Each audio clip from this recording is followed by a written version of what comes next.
জয়নিতা বন্ধুরা দেখো সিলেকশন হয়েছে কালো মানিককে। এবার এটা গোপাল কত দাম নিয়েছে বলো, কত দাম নিয়েছে? 2000 টাকা।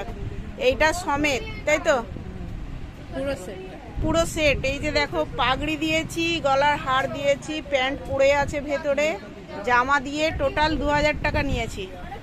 দেখো অষ্টধাতুর বৃন্দাবনের মূর্তি, এটা কালার অঙ্গরাজ করে করা হয়েছে পিতলে।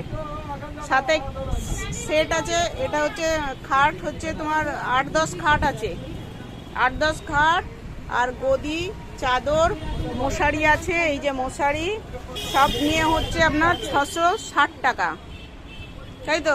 660 টাকা। দেখো আরও জিনিসপত্র নিয়েছে, টোটাল ওনার 3000 টাকা বিল হয়েছে। দেখো সুন্দর দেখতে।